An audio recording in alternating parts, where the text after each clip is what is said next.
buenas tardes, amigos de Surgery Hub. Un gusto tenerlos nuevamente con nosotros. En esta ocasión, en nuestra sección de entrevistas a personajes relevantes de la cirugía en nuestro país y, como sabemos, también tenemos invitados internacionales.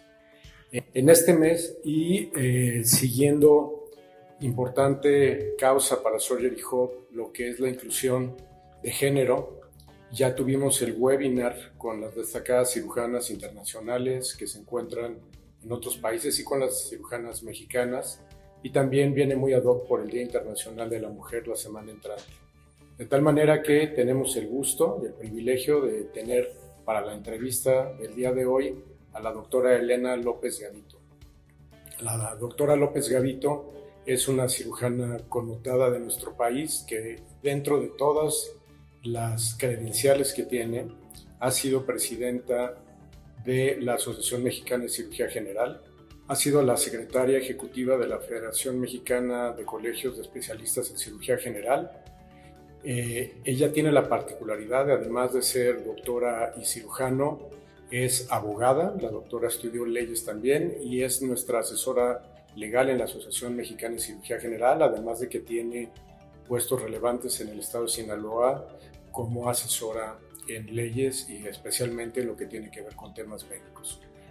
Lo más importante es que Elenita es mi amiga desde hace muchos años, que somos de la misma universidad y tenemos la misma alma mater, y hoy va a ser un gusto platicar con ella y ver quién es el ser humano detrás de la doctora López Gavito, famosa el día de hoy, pero queremos saber acerca de todas sus fuentes de inspiración y de cómo llegó al camino que siguió para estar en el connotado lugar que tiene el día de hoy. Buenas tardes. Muy buenas tardes, muchas gracias. Para mí es un privilegio haber sido seleccionada, sobre todo para representar a mi gremio. Creo que Elena López Gavito es una persona muy sensible, optimista y gran soñadora, que desde niña tuve algunas, podríamos decir, visiones a donde yo quería llegar. Y pues realmente me siento muy afortunada, además de contar siempre con los amigos que me han, pues, de alguna manera distinguido con su amistad, pero además han influido positivamente en mi persona. Por supuesto. Elenita, platicábamos el otro día en el webinar. Medicina es una carrera pesada, difícil, mucho compromiso, mucho desgaste físico. Cirugía es una especialidad muy pesada, físicamente tiene requerimientos e intelectualmente que no tienen muchas de las otras carreras. Yo veo lo que a mí me costó y no me puedo imaginar lo que debe ser lograr graduarse como cirujana. Entonces, a mí me gustaría saber, y lo acabas de mencionar, tú siempre has sido, y así te veo yo, como muy soñadora, como muy romántica. ¿Cómo era Elenita de niña? Es más, ¿de dónde eres? Bueno, pues yo nací aquí cerquita en el Hospital Español de México por un accidente, o sea, porque mi mamá estaba delicada de salud. Tuvo una placenta previa total y gracias a que un familiar de ella pudo trasladar a la Ciudad de México, el doctor Álvarez Bravo la atendió y aquí nací. A la semana de nacida nos fuimos a mi lugar natal, que es Chiapas. Fui registrada en Tonalá, Chiapas. Eso hice mi acta de nacimiento y yo me siento pues muy orgulloso de mis orígenes. Y realmente mi niñez fue una niñez muy feliz, muy al aire libre. Mi gran pasión por estar con la gente. Tuve la oportunidad pues de domar caballos, hacer realmente carreras, galopar, y no fui una niña tradicional. No recuerdo haber jugado a las muñecas, eso sí te lo digo, ni a las comiditas, pero sí recuerdo haber visto algo más de lo que le pasaba al país. O sea, en una ocasión yo iba a dar un poquito de clases a los niños chiquitos y me preparaba con unas cartulinas y las llevaba y les platicaba. Y fue muy dramático porque a la siguiente vez que fui, ya no tenía niños. Se habían muerto en una epidemia de disentería aviar. Te has de acordar que por ahí de los 65, 66 hubo una epidemia muy fuerte en todo Centroamérica. Y pues eso me golpeó mucho y yo creo que eso fue un detonante para que yo dijera, no puede estar así de insoluble en mi estado. Y pues empecé a tratar de ver cómo poder cambiar el entorno. Fue muy difícil y eso sí es una deuda pendiente que yo tengo, porque cuando yo pretendí regresar allá tampoco vi el terreno fértil como para decir voy a hacer algo. Aunque sí, cada que iba de vacaciones los desparasitaba a los niños, platicaba con las familias, pero realmente creo yo que a Chiapas no se le ha hecho mucha justicia. Entonces, cuando yo tuve la oportunidad de decidir a dónde formar mi familia, a dónde irme a vivir, por eso es que decidí irme a Sinaloa, porque yo veía mayor oportunidad de universidades y de estudios en otro lado. Yo me vine muy chiquita, yo me vine de 14 años a estudiar la preparatoria en México. Y eso es algo importante que decir, porque si mi mamá no hubiera sido profesionista, pues probablemente me hubiera quedado en Chiapas. Pero mi mamá muy claro se nos dijo que teníamos que venir aquí a estudiar, ¿verdad? ¿Cómo era la relación con tus papás y qué ocupación o carreras tenían Bueno, cada uno? Mi papá era una persona que por circunstancias especiales tuvo que dedicarse a trabajar porque mi abuelo murió muy joven y autodidacta, a él le debo la pasión por la música, le gustaba poner mucho música clásica, nos platicaba de los diferentes, le encantaba Joaquín, pues Aranjuez, le gustaba mucho Paco de Lucía y nos ponía ahí música, él de raíces asturianas, pero realmente él fue muy autodidacta. Y mi mamá, pues mi mamá fue una persona muy académica, muy exigente con nosotros, sumamente exigente.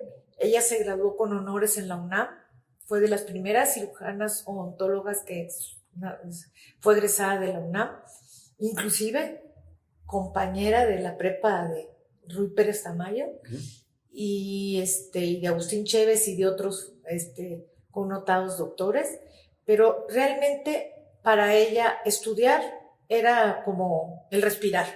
Entonces nos dio mucho ejemplo, hablaba varios idiomas, atendía a su clientela dentro de la misma casa, tenía su consultorio y pues nos dio buen ejemplo. Yo creo que básicamente eso. O sea, dentro de la estructura, una figura materna muy protagónica. Sí, Y muy y una abuela paterna más.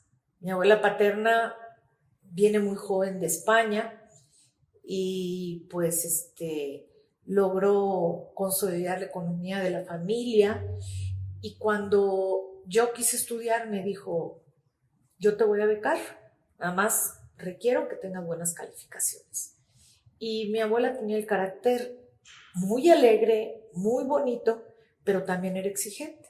Entonces yo me identifiqué más con mi abuela. Ya después de muchos años, mi esposo Jorge Montalvo me hizo ver, mucho de lo que lograste fue por tu mamá, por el ejemplo, por la estudiada, pero yo me sentía muy identificada con mi abuela Flor. Pero, o sea que de todas maneras tienes una influencia muy importante de las mujeres en tu Sí. familia. ¿Hermanos, hermanas? Bueno, tengo dos hermanas, una que es, tiene doctorado, pero ella es brillante como ortodoncista, y tengo otra hermana que hizo también estudios de tecnología de alimentos, y fueron destacadas estudiantes en el estado de Washington, en la Universidad de Washington.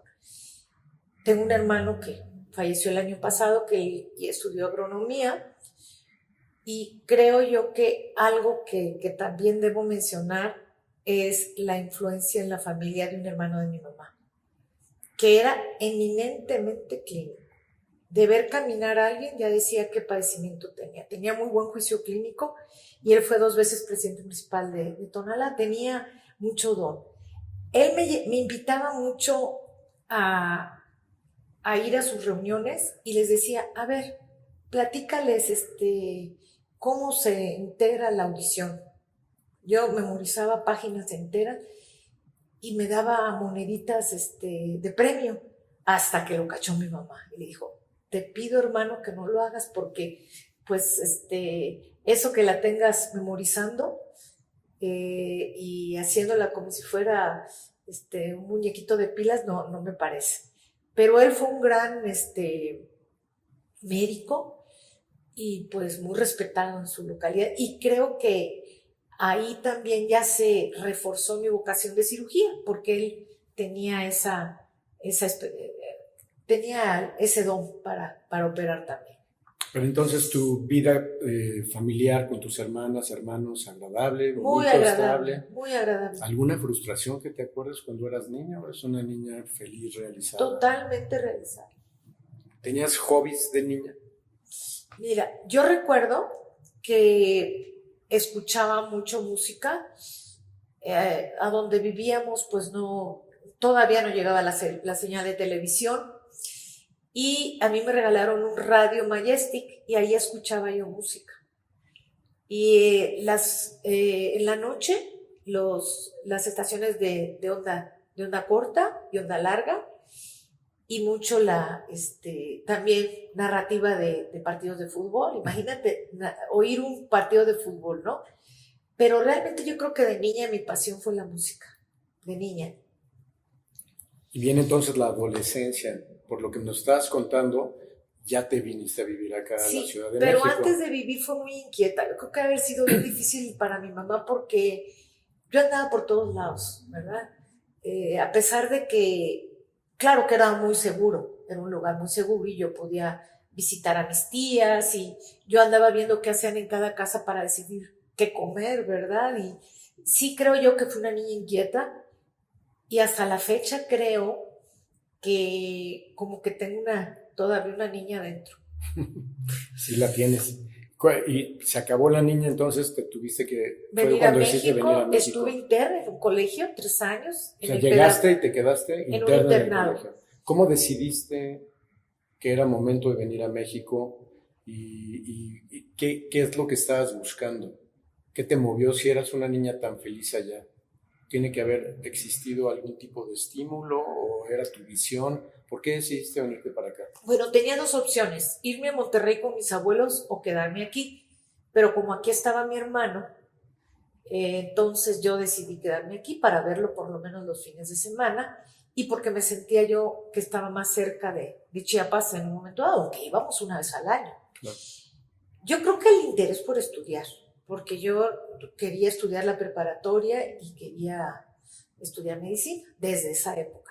Hubo un tiempo en tercero de prepa que tuve la duda de leyes, fíjate que desde ahí ya traía yo un poquito de inquietud, pero definitivamente fui a la UNAM y dije, de aquí soy, ¿verdad? Inicialmente fui a la UNAM, pero acuérdate que hubo una huelga en esos años y entramos a la SAI.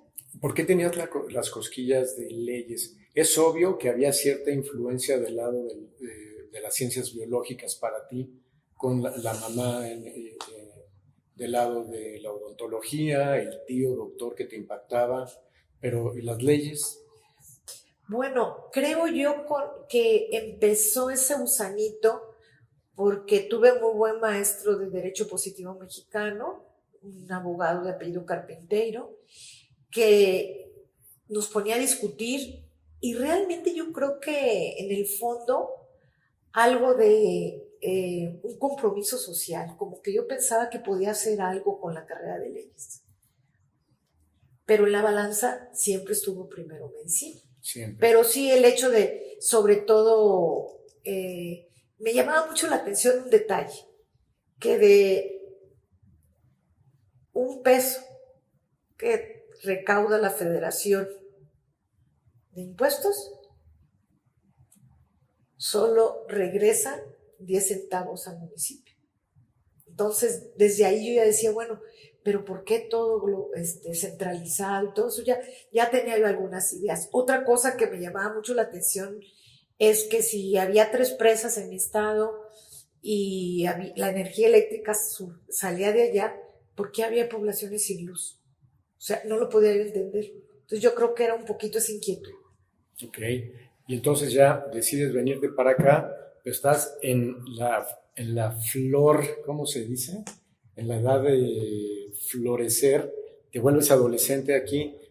no solo estudiabas, tenías amigas, salías, los novios. Bueno, el tema era que no era un colegio de niñas castigadas, era un colegio de niñas sobre todo que venían de Veracruz, de Tabasco y de Chiapas, una que otra de Puebla y de Hidalgo, venían a estudiar. Entonces era un lugar que o estudiabas, porque ahí todo el ambiente era de leer, de estudiar, y realmente esa prepa se caracterizó porque teníamos unos excelentes maestros y pues leíamos alrededor de unos 15 o 20 libros por año. Y entonces el entorno era muy bonito. Yo creo que para la prepa no había así un interés más que el ir al cine, ha sido otra de mis pasiones. El cine me gusta mucho, las películas. Desde esa época, me acuerdo, había 2 cines aquí en el París y aquí en Polanco, y el cine Polanco, donde pasaba mucho cine europeo, de Alain Delon, de Jean-Paul Belmondo, o sea, había mucho cine europeo aquí en esos cines, y recuerdo que estaba pues el Latino, el Cine Diana, pero donde la verdad es que era muy buena cine de arte que había. ¿Y te gusta solo el cine de arte o te gusta el otro tipo de cine? ¿Tienes directores favoritos, géneros favoritos? Bueno, sí me gusta mucho la comedia, definitivamente, pero yo creo que Spielberg es uno de mis favoritos. Creo que ha tratado casi todos los temas. Algo de fantasía, siempre y cuando no redunde en la irrealidad. Y el drama hasta cierto punto, ¿verdad? Los artistas y la gente valoro mucho que tengan buena actuación, y de una película te valoro todo: el director, el productor, el guionista, los efectos especiales. Me pongo a ver todo eso, y a veces no es tanto la película comercial, sino es que tanto me gustó.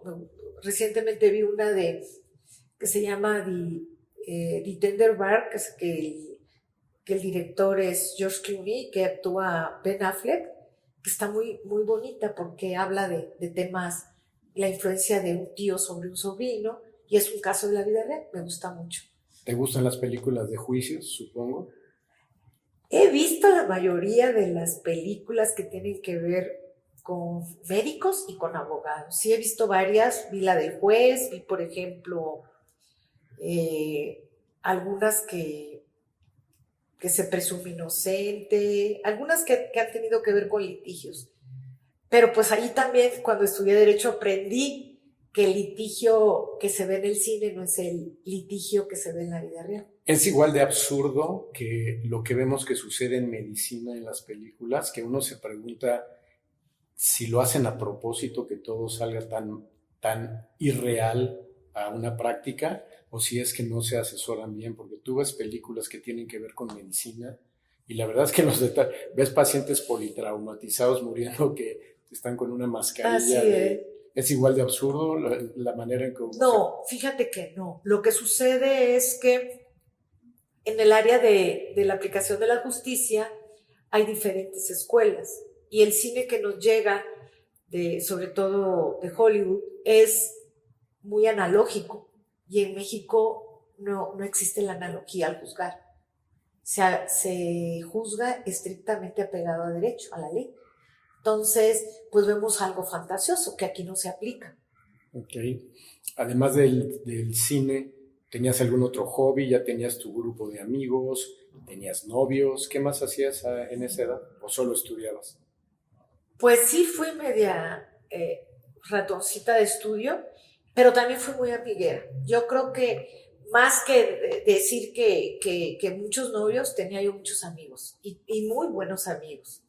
Cuando yo entré a La Salle, antes de entrar a La Salle no tenía amigos casi. Y por esa transición que me vine en Chiapas muy chica. No conocías a nadie. No, más que a los amigos de mi hermano. Okay. Nada más. Pero en el área de La Salle, pues conocí a Juan Mier, a Quijano, a muchos que tú conoces, que fueron mis compañeros de generación. Ok. Y en esa etapa de tu vida, digamos, ¿tendrías algún sueño frustrado? ¿Algo que no estuviera sucediendo acorde a como tú hubieras querido que sucediera? ¿O las cosas iban...? Pues ahí hubo un pequeño intento de que yo me quisiera al extranjero y no lo pude lograr. Ese sí considero que fue algo difícil porque no fui muy apta para el idioma inglés, me costó mucho, a diferencia de mis hijas que veo que desde que son chicas lo hablan. Entonces, una de las metas que yo tenía es irme a preparar al extranjero, así como mis hermanas se fueron a estudiar a la Universidad de Washington, quería yo hacer algo allá y eso, pues yo creo que, pues no fue frustración, porque tú sabes que aquí en México se opera 10 veces más de lo que pude haber operado allá. ¿Pero te querías ir en medicina? ¿O en qué etapa de tu vida te querías ir para allá? Pues yo quería, básicamente fue un internship, ya terminando la carrera. Ok. Sí. Pero entonces viene antes la carrera. ¿Por qué La Salle? Bueno, antes que eso. Llegaste ahí ya con la claridad de que lo que tú querías hacer era medicina. No tuviste... No titubeé. Y ahí leyes no intervienen. No, ahí ya no. Lo veía que el otro era como algo complementario, algo de hobby, pero yo el día de hoy si volví a nacer, volví a ser médico. Okay. Sí me queda muy claro. ¿Y por qué a La Salle? ¿No consideraste alguna otra alternativa? Bueno, aquí en ese momento te comento que estaban las huelgas, acuérdate, era 68. Entonces, por presión, abren la medicina y en mi generación de la prepa, varios nos venimos acá. Fuimos como 7 u 8 que nos venimos a estudiar a La Salle. Entonces, prácticamente era la única opción porque también ese año cerraron la Universidad de Puebla por huelga. También había muchos de Puebla. Entonces, prácticamente La Salle era la única opción que tenías porque duró cerca de 2 años la huelga. ¿Quién fue tu director de la Escuela de Medicina? Bueno, mi primer director, Francisco Hernández Hernández. Mi segundo director, el doctor Carlos Alcocer Cuarón. Mi tercer director, Manuel Oría Méndez. Y hasta ahí. Okay. Yo trabajé con el doctor Alcocer porque desde muy chica me dio un puesto primero de ayudante de profesor de bioquímica, después me dio coordinador de materias clínicas y yo pues era una chamaca y pues ya andaba yo haciendo de pasante, pero también trabajando en la SAI. ¿Y dónde te tocó? ¿Te tocó en Benjamín Franklin o ya te tocaron los gallineros? No, a mí nada más me tocó Benjamín Franklin, puros salones prestados, porque teníamos solo un salón que era de medicina, el 50, y todos los demás eran o de la prepa, que en la tarde los usábamos nosotros, los laboratorios de la prepa, y alguno que otro salón de arquitectura y contabilidad, pero teníamos salones prestados. La época de la Escuela de Medicina creo que es de las más bonitas de toda nuestra vida como médicos y cirujanos. ¿Alguna experiencia, anécdota especial que quieras compartir que viviste a través de esos años en la Escuela de Medicina? Pues que hacíamos muchas actividades de grupo, o sea, salíamos mucho los fines de semana. Se volvió una verdadera hermandad. Una vez fuimos a un rancho a hacer una visita a los centros de salud para conocer. En la colindancia de la entidad federativa de Michoacán y Guanajuato, había aguas termales y todo, y con un maestro nos fuimos. A otra gente les tocó ir a Catemaco, al otro grupo. Y después, creo yo que en una sola ocasión tardó el profesor en llegar y nos fuimos todo el salón de pinta. Y entonces pues no nos pudieron hacer nada porque nadie se quedó, nos fuimos todos de pinta. Y ya cuando regresamos, pues ya estaba el director que nos pasaba. Entonces afortunadamente nos ayudó de que fuimos todos, número 1 y número 2, que el maestro llegó tarde. Y después llegó el internado. Sí. ¿En dónde hiciste tu internado? ¿Cómo elegiste el hospital? ¿Lo pudiste tú elegir? ¿Te lo pusieron? Bueno, pues fuimos de las generaciones fuimos la generación que abrió campo, ¿verdad? Cuando nos graduamos, había la posibilidad de irte fuera a hacer el internado. En México estaba el español y estaba la clínica Londres. Y entonces yo fui a la clínica Londres y vi el staff y me llamó mucho la atención que mucha gente del Hospital General y del Centro Médico Nacional Siglo XXI trabajaba en la Londres. Y me tocó conocer mucha gente que también de nutrición, eran pocos hospitales privados y entonces estaba ahí Ortiz Monasterio y todo su grupo, el doctor Muñoz Kappelman, el doctor Flores Izquierdo, o sea, había gente muy valiosa ahí y me llamó mucho la atención y me fui a la clínica Londres. Tuve la oportunidad de escoger si me iba al español o a la clínica Londres, y me fui a la clínica Londres. Y ahí me fue muy bien. Conocí a muchos buenos maestros. También había el jefe de enseñanza, era egresado de la Mayo Clinic y curiosamente hijo de un escritor de literatura de la Revolución, de Martín Luis Guzmán, el que escribió La sombra del caudillo. Entonces el doctor neurocirujano era el jefe de enseñanza, muy estricto, y eso también nos ayudó mucho porque fue un internado de mucha docencia, de que te exigían mucho, te rompían las historias cuando estaban deficientes, y pues había buenos mentores y tutores. Ok. Y después, ¿qué marcó tu vocación? ¿Cuándo decidiste que eras cirujano? Bueno, yo llego a hacer la residencia rotatoria a López Mateos después de haber aprobado en la primera vuelta el ENAR, y un doctor de apellido Charver fue así como mi papá quirúrgico y me habló y me dijo, ¿sabes qué? Te he visto y creo que tienes habilidades para ser cirujano. Yo había aplicado a medicina interna en teoría cuando terminara el rotatorio. El rotatorio, para los que no saben, era pasar por todos los servicios, pero ya a nivel de posgrado. Y ahí fue donde, cuando yo roté por cirugía, técnicamente me adoptaron y me quedé. Y ya a finales del rotatorio hice mi primer apéndice, o sea, de verdad me fue muy bien y tuve mucho apoyo de mis profesores. Solo cuando ya iba a entrar a cirugía, la primera entrevista que fue con el jefe de servicios, sí estuvo un poquito dura porque me preguntó, bueno, hija, ¿y tienes en tus planes casarte? Y yo no sé por qué le contesté, doctor, ¿usted tiene en sus planes morirse? Y que se va muriendo. Obviamente, a los 2 años, ¿verdad? Después de eso. Pero no en ese momento. No hay en vivo. No hay en vivo, pero es algo que yo lo comento porque yo creo que no tenía por qué haberme preguntado que si me iba a casar.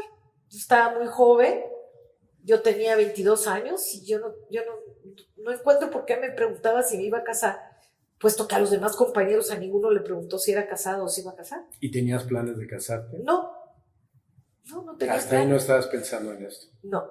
Yo creo que ya fue hasta el R3 que yo me encontré una buena persona y dije, sí, me caso, porque la verdad no está en mis planes casar. Así como mucha gente que desde la prepa o la carrera está pensando que se va a casar, yo si no me hubiera encontrado un hombre como el que me encontré, igual no me caso. Y hasta este momento, en todo tu desarrollo, ¿notaste o sentiste alguna vez que hubiera una diferencia o un trato distinto por ser mujer, desde la escuela de medicina hasta el internado, el servicio y ahora con tu especialidad? Bueno, en la Salle no sentí yo ninguna discriminación, únicamente que el primer director nos exigía ir de vestido, de falda, no nos permitía ir de pantalón. Cuando estuve en la residencia, sí había uno que otro cirujano así como que con un poquito de maltrato y de que están haciendo aquí, pero pues éramos muy pocas mujeres. En medicina interna había muchos, pero en cirugía nada más estaba yo y otra doctora. ¿Y eso lo hizo más fácil o más difícil? Pues yo creo que yo ya venía curtida, Porque cuando yo entré a La Salle sí tuve muchas, sobre todo en el primer semestre, muchas bromas, ¿verdad? De que si dónde quedaba Chiapas, que si era un rancho, que si era la sierra, que si... ¿Pero era más porque eras de Chiapas o porque eras mujer o por las dos? No, yo creo que fueron las dos cosas. Yo creo que fueron las dos cosas porque yo no había tratado con niños porque yo estuve en una prepa, desde kinder en colegio de niña. Que eso sí, yo no lo hice con mis hijas. Mis hijas siempre estuvieron en escuelas mixtas porque yo consideraba que eso a mí me había faltado, haber estado de igual a igual con niños, ¿no? ¿Sí sentías esa diferencia? Sí, Sí era una barrera. sí era una barrera porque el haberlo superado y ya tratar de amigo a un compañero, sí fue un reto, porque al principio pues no, porque yo no había tratado niños, pues, más que a mi hermano y a sus amigos. Y esto, supongo que en la residencia, ¿cómo sentiste tú eso? ¿Cómo se comportaban tus compañeros contigo?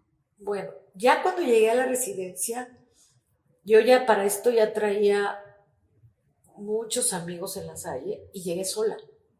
Entonces llego al ISSSTE sola y pues al principio sí me costó un poquito de trabajo porque no me trataban muy bien. Al principio pues ya es como pon los pies en la tierra y es la competencia, ¿Qué es la hace competencia, ¿no? ¿Es una competencia o qué hace una mujer en cirugía? Sí, y que lograr que por meritocracia me dejaran las cirugías, por haber estudiado bien al paciente, me dieran la oportunidad de operar, las rotaciones, y siempre, la verdad, excelentes calificaciones, siempre me calificaron muy bien, pero yo notaba que yo tenía que hacer un esfuerzo extra, no faltar, siempre llegar temprano, tener todo listo.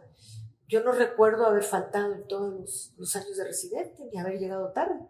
Entonces, pues realmente también tuve buenos maestros, ya que me conocieron varios, fueron muy pocos en realidad los maestros fueron buenos, sí me cobijaron, yo no puedo decir que los ¿Te sentías adscritos, protegida? Me sentía muy protegida. ¿Nunca sentiste abuso por parte de tus maestros? No. ¿Por parte de tus compañeros? Por parte de mis compañeros, no un abuso velado. Un jefe de residentes de medicina interna, cuando roté, me dijo que si íbamos a desayunar, le dije no, que yo no había ido al hospital a socializar, que yo estaba de residente y que tenía muchas cosas que hacer. Entonces, cuando ya se vino la guardia con el jefe de residentes, me dijo, le vas a tomar electro de la cama 1 a la 15. Está bien, fui y tomé los electros. Regresé con los electros, ahora recórtalos, ahora pégalos en el expediente, y ya que había hecho todo eso, le dije, ahora sí, doctor, me va a decir qué dice cada electro. Y saqué cada expediente y decía, ahí está el electro. ¿En qué va a beneficiar al paciente que yo le haya sacado un electro? Le va a modificar la terapéutica. Con esa acción que hice, jamás me volvió a molestar ni a castigar. Okay. Y a manera de hacer algo absurdo, porque toma el electro de la 1 a la 15. Pues, ¿para qué? Era claramente un sí, abuso. Era como una venganza porque no había ido con él a desayunar, ¿no? Pero le demostraste que no eras buleable. Ajá, sí. Y se acabó el abuso. Sí. ¿Y el resto de tu residencia? No, muy bien, muy bien, muy bien. ¿Y terminaste ahí en el López Mateos? Terminé López Mateos. Sí, cuando yo veía que había un servicio así que pudiera representar algo incómodo, como era neurocirugía y ortopedia, yo procuré tomar mis vacaciones en esos o buscar otras rotaciones. Porque sí pudiste haber sido buleada ahí. Claro. Sí. O sea que sí existía. Sí existía porque no había mujeres ni en neuro ni en ortopedia. Y yo sabía que a veces te hacían pasar mal y dije yo, no, pues voy a aprovechar en esta, no rotar por esos dos servicios. Y cuando tuve la necesidad de rotar, pues ya estaba yo de R+, y ya realmente ya no me afectaba. Ya llegaste, digamos, empoderada. Pero yo creo que mis maestros sí me empoderaron. Cuando ya vieron que yo iba a lo que iba. Te ¿verdad? demostraste Sí. y te acogieron Sí. y te cuidaron. Y pues que hicimos mucho por la enseñanza. Acuérdate que teníamos que ir a buscar la revista y a veces eran 2 números y hacer sesiones bibliográficas. Y ahí fue cuando conocí al doctor Chulev, que fue mi maestro. Fueron varios, el doctor Viesca, el doctor Palacio Vélez. El doctor Palacio Vélez me llevaba mucho a las cirugías privadas, un gran cirujano hepatopancreato biliar, que es muy exigente, pero bueno. Sí. Para nuestra audiencia, que hay muchos jóvenes, que no se imaginan lo que a nosotros nos costaba preparar una sesión. ¿Quieres platicar de cómo le hacíamos para hacer nuestras diapositivas? Sí, tomábamos la foto y luego nos íbamos al aparato de rayos X a revelarlas, comprábamos un rollito especial, luego las recortábamos y las virábamos al color. ¿Pero cómo las hacías? ¿No Sí, había computadoras? No había computadora. Las tenías que hacer en tarjetas Bristol, ahí las escribías y con un error la tenías que volver a hacer, que te equivocabas, porque realmente, creo yo que tenías que demostrar, número 1, capacidad para trabajar. Número 2, cumplir con las actividades que te pusiera. Y también ser innovador, porque pues acuérdate que teníamos que hacer las sesiones en stencil y luego irlas a reproducir. No había fotocopias en esa época, había que correrlas en stencil. Entonces todo ese trabajo te tocaba hacer como residente. Y pues a veces bien desvelado tenías que llegar corriendo a la sesión y pues ni de broma usabas ni maquillaje ni nada de eso, porque era incompatible con la residencia, ¿no? Yo cuando veía a las patólogas muy guapas y a algunas residentes de pediatría muy arregladas, decía yo, pues ¿cómo le hacen? O estás trabajando o no estás, ¿verdad? Y finalmente ya te gradúas como cirujano. Y me quedo ahí en el hospital con una base temporal de suplente y hasta que me casé. Y cuando me casé, seguí ahí de médico de base, y cuando tuve mi primer embarazo gemelar, una de las bebés no se logró, murió a los 3 meses en el cunero. Entonces las pediatras de ahí me dijeron, ¿sabes qué, Elena? Tienes que irte de México, porque la que se sobrevivió es la que está más grave, es que te la tienes que llevar de aquí. Entonces, con muchos logros y todo, con las enfermeras que me apoyaron muchísimo, las enfermeras neonatólogas de ahí, saqué adelante a Fátima y me fui a probar a ver si le caía bien el clima, como dicen vulgarmente. Entonces llegué a Mazatlán y subió casi el kilo en 20 días. ¿Por qué decidiste en Mazatlán? Porque Gloria, mi hermana, acababa de regresar de la Universidad de Washington y había montado su consultorio de ortodoncia ahí en Mazatlán. Correcto. Y entonces ahí empecé pues a trabajar de 08 en jornada acumulada, y en el ISSSTE tenía yo los 2 trabajos y pues bien pesado para los dos, porque no teníamos que nos ayudar al principio. Entonces nos rotábamos, la verdad, el trabajo, y después tuve muchos privilegios porque supe seleccionar la gente que me ayudara, y en la casa siempre hubo apoyo. Y pues tenía yo después ya mis horarios. Cuando ya nació Monse, pues decidí dejar las instituciones, dedicarme a lo privado, que me iba muy bien. Y dije yo, pues me voy a quedar aquí, en lo privado. Yo soy mi jefe. Yo traía un issue con la checada. También era eso, ¿no? Que a veces se te pasaban las horas en quirófano y salías y ya no podías checar. Ah, sí. ¿Te acuerdas? Sí.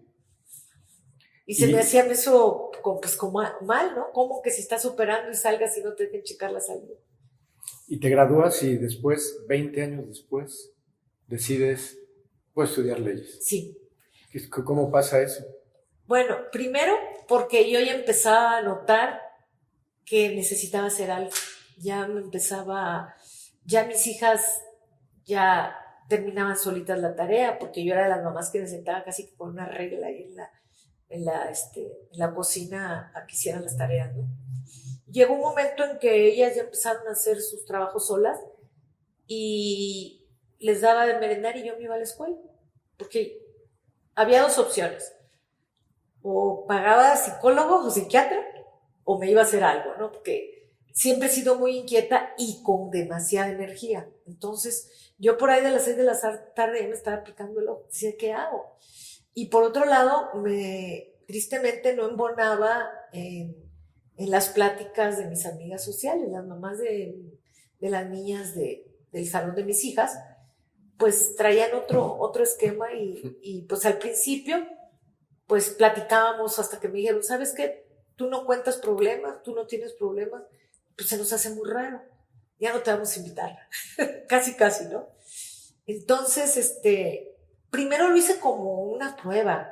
Yo la verdad me puse el primer semestre pensando que nada más iba a ser el primer semestre.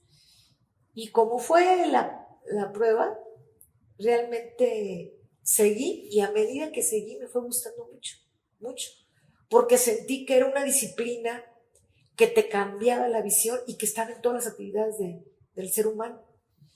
En lo que hagas hay un contrato jurídico, hay una relación jurídica y empecé a verlo como algo cultural, a leer a los clásicos, al contrato de Rousseau, al príncipe Maquiavelo, a Polibio, a Cicerón, empiezas a leerlos y dices, pues qué interesante. Entonces te llegan libros así sobre todo las teorías del poder y ya te encuentras con Locke, con Hobbes y pues obviamente con Kant y empiezas a leer cosas y dices tú, qué interesante está eso. Y se te hace fácil porque ya cursaste medicina. Después de cursar medicina puedes estudiar lo que quieras. Yo creo. Sí, claro. Ya traes un chip de facilidad porque no dedicaba tantas horas. Yo llegaba de la escuela y en las noches hacía la tarea y al día siguiente hacer todas las actividades normales, ¿no? Ok, y entonces, ¿son cuántos? ¿4 años? 5. 5 años. 5 años, son 10 semestres y luego el servicio social, que ese servicio social son 6 meses nada más. Y ese servicio social lo hice en un juzgado, afortunadamente con un juez de lo civil muy amable, que cuando a mí se me atoraba algo me daba la opción. También mis maestros de la universidad, porque yendo al turno nocturno, una que otra vez que me sonaba el teléfono de un baleado o algo, pues salía corriendo y les decía yo, si salgo corriendo, ni crean que es por grosería, maestro, es porque tengo que ir a ver a algún enfermo. Y pues creo yo que me gané la simpatía de los profesores porque siempre cumplí también las tareas y todo. Y la gente, tus compañeros en medicina, hasta este punto, ¿cómo te ven? ¿Cómo toman esto de que tú, además de ser cirujana, estás estudiando leyes? Pues al principio lo ven como algo raro, como ¿qué le está pasando? O pensando que yo iba a tirar la toalla de medicina, yo me iba a dedicar a otra cosa. Pero cuando les explicas, yo empiezo a descubrir que todo está regulado y es cuando a mí me da miedo porque digo, ¿cómo es posible que andemos por la vida sabiendo que todo está bien y no nos damos cuenta que hay leyes, reglamentos, normas, decretos, un chorro de cosas que no tienen ni idea? Entonces, amén de lo cultural, me empieza a dar miedo porque digo, ¿qué regulado está esto? Y está regulado desde Hammurabi. Entonces está muy regulado y nosotros no tenemos ni idea. Entonces, por ahí yo me di cuenta que a pesar de que es como la célula, acuérdate, nos hablan de la célula en primaria, secundaria, preparatoria, y llegas a la universidad y vuelves a estudiar la mitocondria, el Golgi, todo. Igual es el derecho, te hablan de los artículos de la Constitución N veces, y ahorita cualquiera que le pregunte no lo sabe. Entonces quiere decir que como ciudadanos nos falta ese tema. Ok, y te gradúas ya de leyes y ¿qué sucede? ¿Decides que vas a practicar también? Yo lo veo como una oportunidad de una dualidad, de hacer algo diferente y ya aplicado al derecho médico. Yo no pensaba litigar, sí asesorar y sí tener esa formación como para ser, pues de alguna manera, esa mezcla o amalgama de conocimientos que puedes ayudar tanto al médico como al abogado. Porque al abogado le tienes que traducir cosas médicas y al médico le tienes que decir cosas legales. Aparte, el lenguaje es diferente. Si yo te digo a ti que te voy a dar un obsequio, pues es que tú sabes que te voy a dar un regalo. Pero si te digo que te voy a obsequiar un orden de aprehensión, pues te me quedas viendo y dices, eso no es un obsequio, ¿no? Exacto. Y si hablas de discreción, pues para el médico discreción es guardar un secreto. Y para el abogado es decidir como tú quieres, como se te pegue la gana. Entonces, queda tu criterio. Eso es discreción. Entonces, creo que empieza a haber muchas cosas que son diferentes y me llama mucho la atención el poder compartirlas y pues me cae el 20 de muchas cosas. De la seguridad del paciente, de enseñar protocolos, de hacer cosas que antes no las concebía. Que así te conocí yo en la asociación, enfocada a la asesoría médico-legal y enfocada a los protocolos de práctica para hacer la cirugía más segura. Y esto nos lleva a cómo inicias en la vida académica. ¿Por qué te llama la atención la asociación? ¿Cuándo y por qué entras? Bueno, sucede que llega el doctor Arenas a Mazatlán a dar una plática y yo acababa de formar el colegio. Y entonces, me vengo aquí, traigo todos los currículos de mis compañeros y afilio mi colegio a la asociación. A lo mejor ahí te paro un poquito. ¿Por qué se te ocurre hacer un colegio? Pues porque yo ya conocía la ley de profesiones y yo ya sabía que los colegios son los garantes de vigilar el ejercicio profesional. Yo ya había estudiado el quinto constitucional y la ley reglamentaria del quinto. Porque digo, todavía tú y yo, hace no mucho, estuvimos buscando constituir colegios en ciertos estados. Sí. De que tú ya tenías esto muy claro, hacía muchos años atrás. Sí, muchos años atrás. Y sobre todo me quedaba de verdad muy claro que cada estado tenía su regulación reglamentaria de profesiones, que no era de federación, que era de colegio estatal. Y entonces afilias tu colegio a la Federación de Colegios. Sí, empezamos a luchar por la federación, porque había estados que tenían 3, 4 colegios. Entonces, paralelamente que trabajamos en la federación, trabajamos en los cursos, como otro inciso de la ley de profesiones, que decía que había que formar peritos.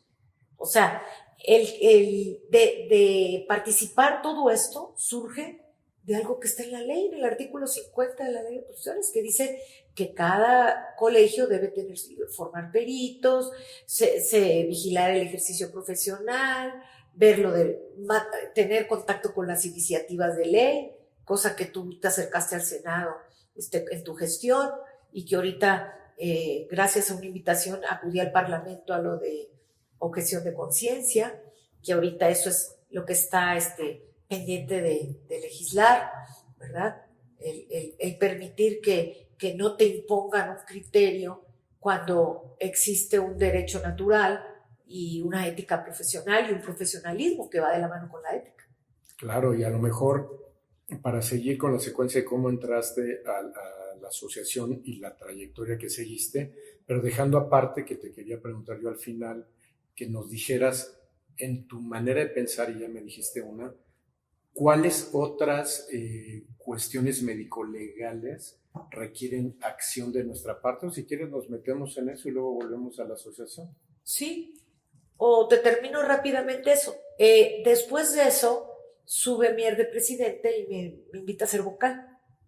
Entonces, pues... O sea, ya habías fundado tu colegio, ya lo habías afiliado, y entonces Mier te invita a participar como vocal. Como vocal. Después Héctor Jaime Ramírez Barba me convida a hacer el comité de mujeres y ya empecé ya ininterrumpidamente. Primer comité de mujeres. Primer comité de mujeres. Y empezamos a trabajar y muchas personas al principio sí me veían como, ay, la güerita, o qué buena gente y todo, pero no me veían como lo que yo quería que me vieran, como profesional. Eso al principio me costó, Pero ya después de platicar mucho y de que conversar de diferentes temas y que de hablar de lo que se les ocurriera, que si era fútbol, si era de política, si era de arte, si era de pintura, otra de mis grandes pasiones, la pintura. No pinto, pero sí me gusta ver las pinturas, ¿no? Entonces, fue cuando yo ya me metí de lleno y conociendo puntualmente lo que decía la ley, decía, es que no estamos cumpliendo. La asociación cumplía lo académico a la perfección, pero esta laguna que había de lo gremial no existía. Voltear a ver al asociado y sobre todo voltear a ver el escenario del ejercicio de la cirugía, porque no nada más es el asociado. Tú lo tocaste muy bien en tu gestión, o sea, la disparidad que hay en quien ejerce en Oaxaca, y quien ejerce en Sinaloa, y quien ejerce allá en la Sierra de Chiapas, o sea, y quien ejerce aquí en un tercer nivel. Creo que todo eso tú lo visualizaste y era mi preocupación mayor, decir, quiero cambiar el ejercicio de la cirugía, a que sea más segura, a que haya más recursos, pero sobre todo, que el paciente esté en el centro. Porque finalmente, por lo que nos preparamos es para el paciente. Y eso es lo que queremos. Y yo creo que el entusiasmo se nota, porque muy seguido me invitaban en todos los hospitales de Sinaloa a dar pláticas, y yo les decía que muchas veces queremos cambiar el entorno pensando nada más en dinero. Y muchas veces, tú ya lo dijiste en tus cursos también, son cambios de actitud, ¿verdad? Decir, vamos a hacer la pausa quirúrgica, vamos a tener todo lo que se necesita antes de un procedimiento. Entonces, el ir tratando de incidir en esta cultura de la legalidad para que permeara como si fuera un efecto dominó en todas las entidades federativas y decir, a ver, si tú vienes del consentimiento, haces tu expediente clínico, pues estás haciendo prevención de un conflicto. Y así te metiste en la parte de asesoría médico-legal. Ajá. Porque cuando yo te conocí ya eso era una parte que tú y el grupo que formaste sí. Era su área. Empezamos en el 2003 y dábamos al principio 1 o 2 cursos por año, pero llegamos al 2008 y 2009 y dimos cerca de 14, 15 cursos por año. Entonces, actualmente si te enseñara un mapita, los únicos lugares donde no hemos ido es Tlaxcala y Zacatecas, de todas las entidades federales. ¿Y por qué? Porque no hay colegio. Justamente. ¿Y por qué no se ha podido formar? Bueno, ya el de Zacatecas se acaba de concretar. ¿Te acuerdas que en tu gestión empezamos a moverle? Ya ahorita ya legalmente es colegio.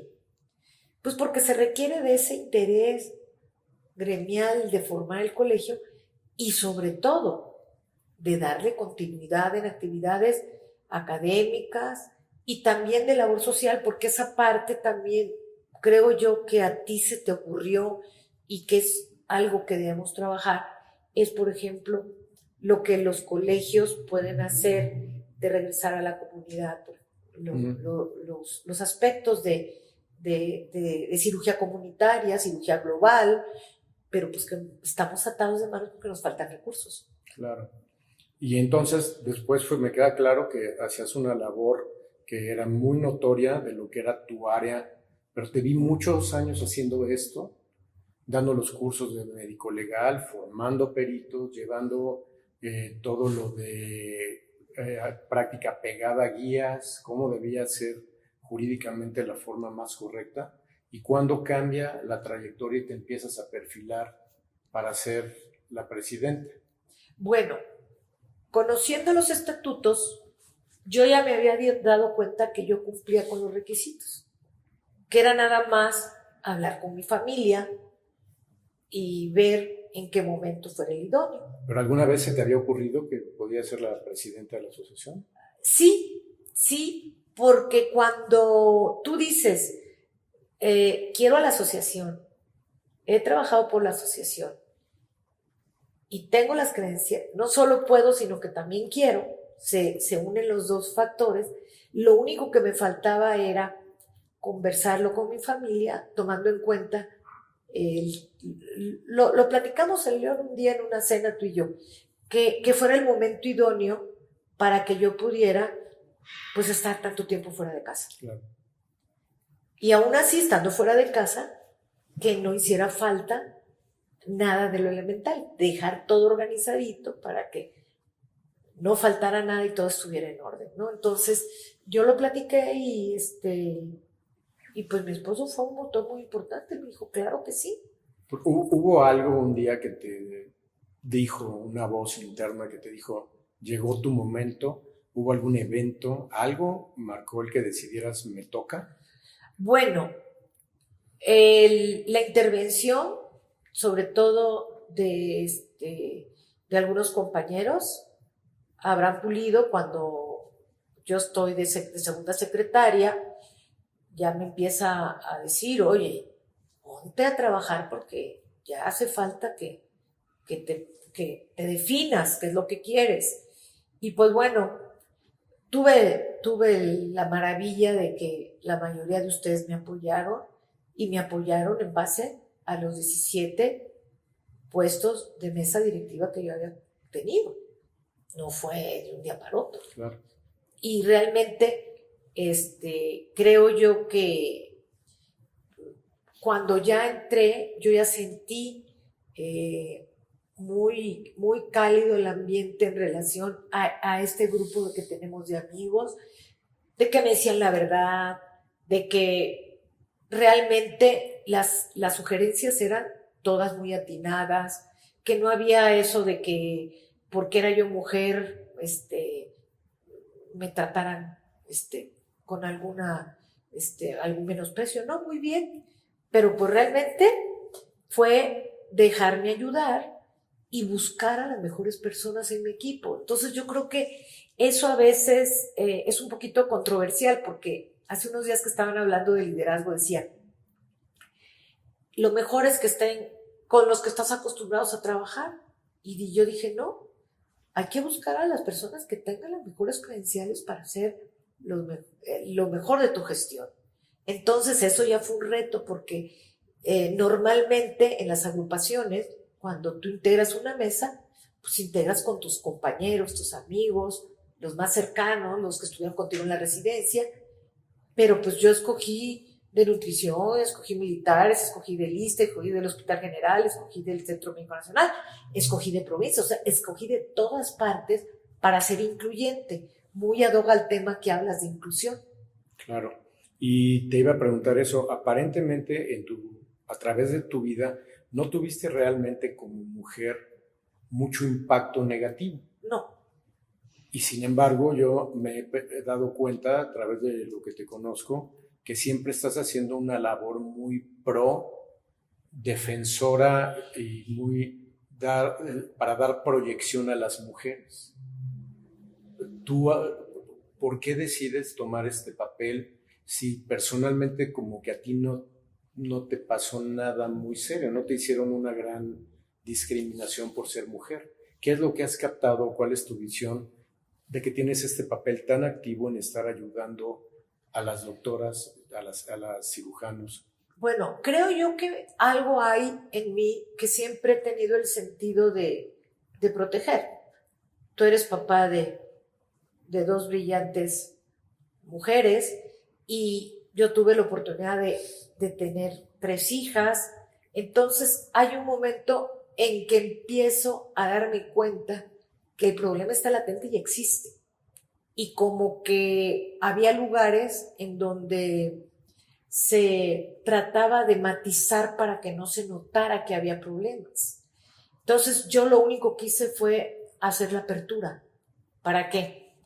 Pues para la gente se acerque a nosotros, que traten diferente, porque ya sabes que mi concepto de equidad va relacionado no al 50-50, va relacionado a los méritos, a la meritocracia. Entonces, cuando nosotros decimos, bueno, ¿por qué si hay gente preparada, por qué no es tomada en cuenta? O sea, ¿por qué yo tantos años tuve que escalar para llegar a donde llegué? ¿Y cuánta gente tiene las credenciales y no llega? O sea, ¿qué es lo que está pasando? Y abrir esa línea de comunicación para que cualquier doctora, residente, cirujana, pasante, tenga mis datos y me hable para cualquier tipo de estar presente. Y no solo eso, sino también escuchar, porque muchas veces el gran problema que tenemos como seres humanos es que no escuchamos. Y en el momento que tú escuchas a las chicas que han tenido bullying, el confinamiento fue terrible, dejaron de operar y les tocaron muchas cosas, y pues el tener una agrupación sólida como es la MSG, donde las escuchamos, pues se siente muy bonito, y además estamos tratando de cambiar México, ¿no? Con nuestra primera granito de arena. Por supuesto. Y creo que muchas de las doctoras jóvenes han tenido la fortuna de este impacto que las ayuda a evolucionar gracias a tu intercesión. Dentro de la parte legal, ¿por qué escribir el libro de la queja médica? ¿Y a qué se refiere la queja médica? Bueno, el libro de la queja médica, cuando lo escribí, era básicamente que tanto el médico como el paciente se diera cuenta que no había realmente una inconformidad, sino había una mala comunicación, hasta en un 90%. Y que podías, a través de la queja, retroalimentar el sistema de salud para mejorar. Es decir, a ver, si aquí lo que se tardaron fue en programar, vamos a tardar que se programe más rápido.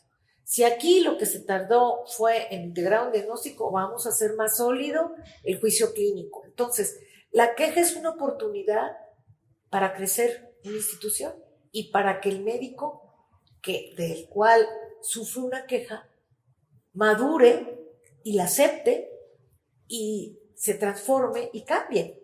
Entonces, tiene muchas aristas la queja, pero básicamente es mejorar la comunicación, el trato al paciente y darse cuenta que muchas veces lo que quiere el paciente es que las cosas cambien. Si hablando de que no se dan informes, a ver, ¿por qué no se dan los informes? Vamos tratando de llegar al jefe, oye, en esta unidad no se están comunicando bien con la familia, no están dando bien los diagnósticos, el paciente percibe que no está siendo bien estudiado. Entonces, eso es a través de estos proyectos de mejora, es muy saludable retroalimentar el sistema. Claro. Y así sabes de qué se quejan, por qué se quejan, y si realmente existe una queja de la atención, ¿es una queja del trato o es una queja del resultado?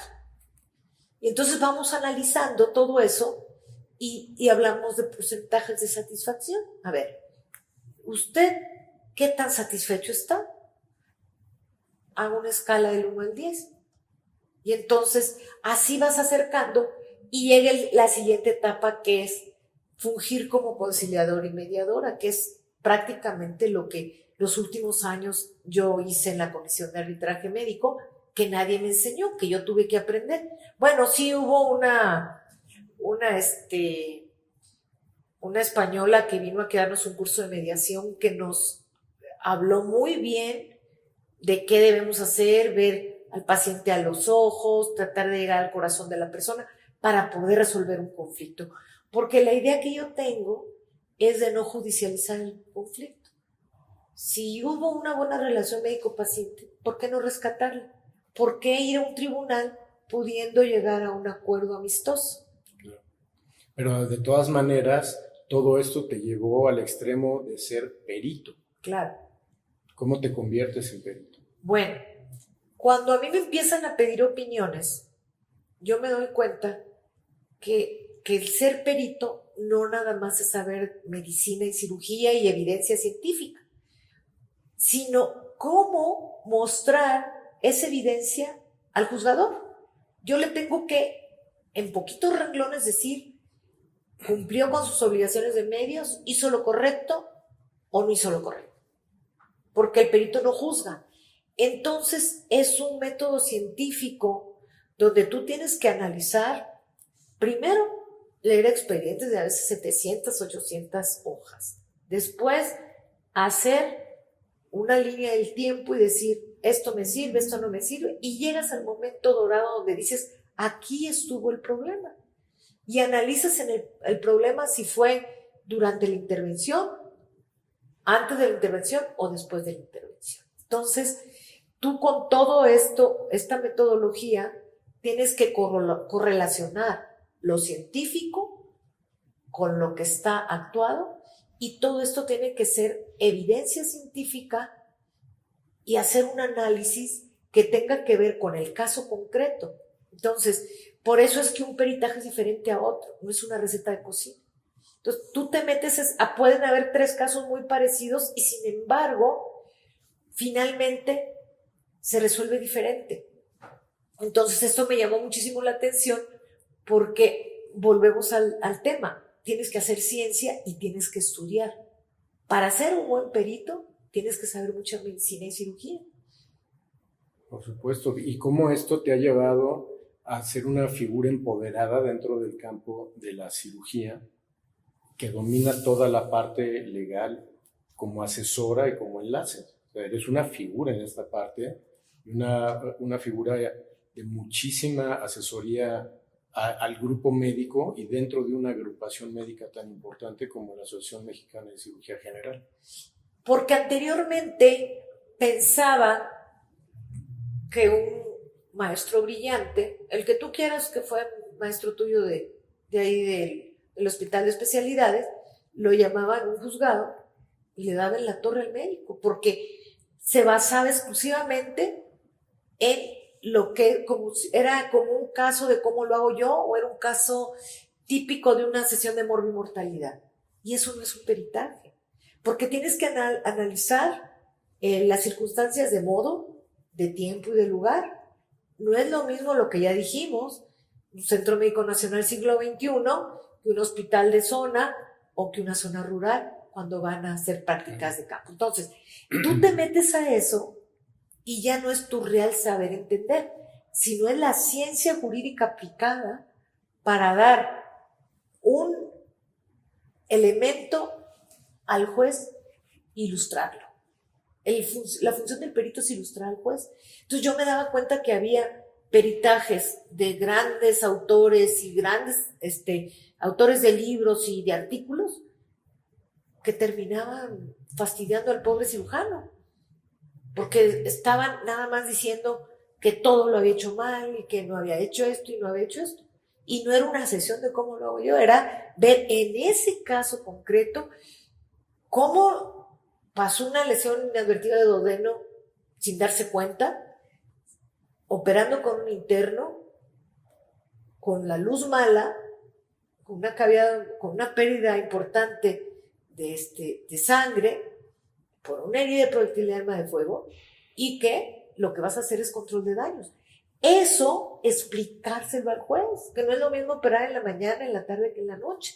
Primer turno, segundo turno, o sea, todo tiene sus particularidades. Entonces, si tú le explicas, él puede entender por qué no hay nota diaria tuya. ¿Por qué? Porque tú estás en jornada acumulada. ¿Cómo ver?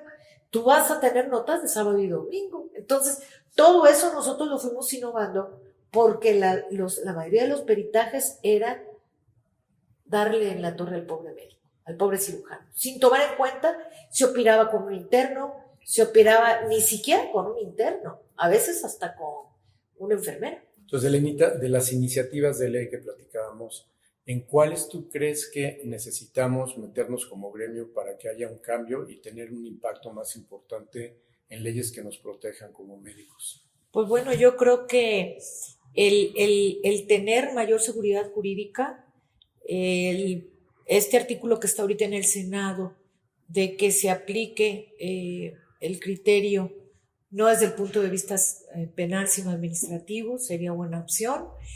Y pues mensaje, aparte de que ya quede aprobado, el que se respete el juicio clínico en lo que es la libertad prescriptiva del médico, eso es otro gran tema.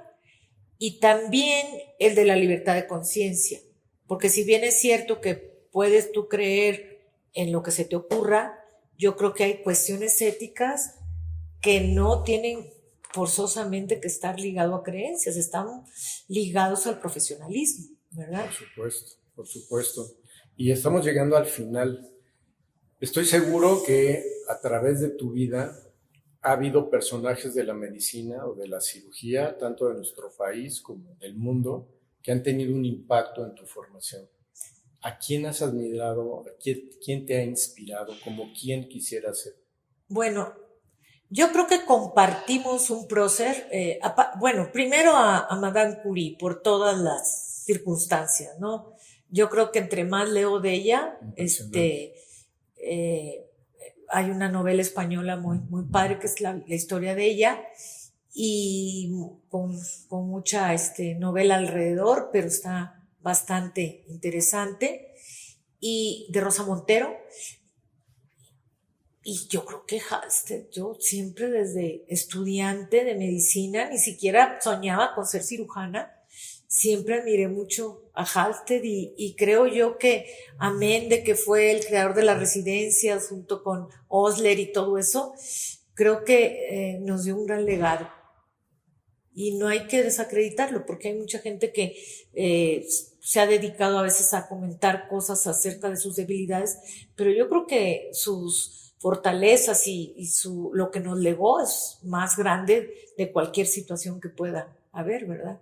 Ya quisiera yo tener adicciones, sí, y crear todo lo que creo él, y otra cosa, en sí, la vida de los cirujanos. No, y yo creo que lo hacían para ser mejor cirujano y para operar más horas. Yo creo que en parte Bueno, empezó experimentando con anestésicos locales, Sí. y ese fue su coco. Y en ese Sí. entonces, que no se sabía tanto de las adicciones, luego la cura para eso era la morfina. No, sí, Entonces, sí, y al principio que no se sabía tanto la bioquímica de los productos, pues como tú dices, se experimentaba, ¿no? Entonces, sí, pero ve todo lo que hizo. lo que hizo. Y yo creo que los jóvenes tienen que saber en relación a los sueños. Yo creo que repetirte y repetirte y repetirte una y mil veces que lo puedes lograr, eso es algo muy importante, hasta que te lo creas. Y cuando tengas algo importante que hacer, no se lo des a una persona que está desocupada. Dáselo a la persona que más cosas tiene que hacer, porque va a sacar adelante ese proyecto. Sí, por supuesto. Y las metas de soñar, y te vas a quedar corto, porque cuando vienes a ver, ya lo lograste. Entonces, a veces los jóvenes creen que de un día para otro, no. Esto es con pequeños detalles. El lograr algo no significa que vaya a ser fácil. Yo creo que ya mencionamos mucho que rodearse de gente valiosa, también para el estudio, que tus compañeros de estudio sean gente valiosa. No, está bien que de repente haya pachanga, pero que la mayoría de las veces sea gente que te haga ser mejor ser humano. Porque de nada te serviría tener todo el éxito profesional si finalmente eres una mala persona. Yo creo que todo esto debe conjugarse de que trascienda en todos los niveles donde estás, con tu secretaria, la gente que te ayuda, o sea, todo esto debe ser un complemento, y que si quieren lograr algo, tienen que repetírselo una y mil veces que lo van a poder hacer, creérselo, porque yo creo que muchas veces no nos creemos hasta dónde podemos llegar. Sí, y creo que eso es muy bueno para cerrar. Están hoy, sobre todo para las doctoras en formación que nos oyen hoy, las que son cirujanas, están en la residencia. Aquí tienen un ejemplo de alguien que viene de una ciudad que en esa época, pues olvidada de la mano de Dios, sin un liderazgo, mujer a la gran ciudad, a entrar a medicina, que no era lo habitual, a ser cirujana, luego a ser abogada, luego ser presidenta de la asociación quirúrgica más importante de este país, haber participado en proyectos con asociaciones de otros países, en proyectos de cirugía segura muy importantes. Hay que soñarlo, todo es posible, aquí están los ejemplos. Y ser mamá además de 4 hijos. De haber sido mamá de 4 hijos, o sea, para agregar un poco más, entonces sí se puede, hay que soñarlo, hay que decretarlo, y hay que buscarlo hasta lograrlo, pero sí se puede. Aquí está un ejemplo, muchas gracias. Además, la doctora vino de Mazatlán a hoy nada más a esto, lo cual le agradecemos enormemente. Lenita, qué placer. No, pues muchas gracias. Y pues ahí te dejo el libro para que lo leas. este libro que escribimos muchas cirujanas. Creo yo que te va a servir porque ahí hay algunos artículos de impacto. Así lo haremos. Gracias otra vez a todos los que nos acompañaron el día de hoy, a los que van a ver la entrevista más adelante, y no se pierdan las demás actividades que tenemos para ustedes en The Surgery Hub. Hasta luego.